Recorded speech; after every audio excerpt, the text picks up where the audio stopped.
kabar kalian pada hari ini? Apakah sehat-sehat saja? Apakah masih tetap semangat? Kalian harus tetap semangat ya anak-anak ya, dan melakukan proses pembelajaran online di rumah. Jadi materi kita pada hari ini masih berkaitan dengan materi sebelumnya. Materi kita sebelumnya adalah teks berita, yaitu menyimpulkan isi dari sebuah teks berita. Jadi apa itu menyimpulkan isi dari teks sebuah berita? Kita harus memperhatikan unsur 5W tambah 1H. Apabila kalian sudah paham dengan unsur 5W tambah 1H, kalian sudah bisa menyimpulkan isi dari sebuah teks berita. Nah, pada pertemuan kali ini materi kita struktur dan kebahasaan teks berita.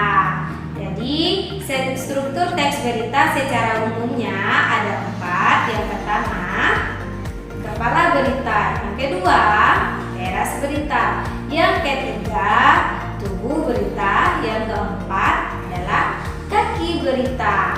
Nah, ada 4 hal yang harus kita perhatikan dalam struktur teks berita secara umumnya. Sekarang kita lanjut ke menelaah kebahasaan teks berita. Jadi yang harus kita perhatikan dalam menelaah teks berita yang pertama adalah menggunakan kalimat langsung dan tidak langsung. Yang kedua, menggunakan kata kerja mental. Yang ketiga, menggunakan konjungsi temporal. Yang keempat, menggunakan keterangan waktu. Yang kelima, menggunakan bahasa baku. Nah, untuk kelas selanjutnya penjelasannya akan saya jelaskan pada video saya. Nah, anak-anak, kita masuk pada menelaah struktur kebahasaan teks berita secara umum. Yang pertama itu kepala berita, yaitu judul berita utama yang biasanya ditulis besar-besar. Yang kedua itu teras berita, yaitu satu paragraf pembukaan yang memuat intisari berita yang paling menarik.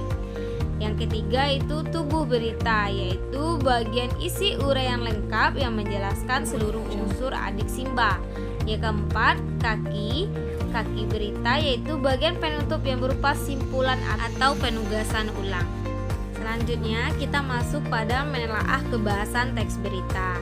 Teks berita memiliki beberapa ciri kebahasaan, khususnya membedakannya dengan jenis yang lain. Berikut ciri kebahasaan yang dimaksud. Yang pertama, menggunakan kalimat langsung dan tidak langsung. Yang kedua, menggunakan kata kerja mental. Yang ketiga, menggunakan konjungsi temporal. Yang keempat, menggunakan keterangan waktu.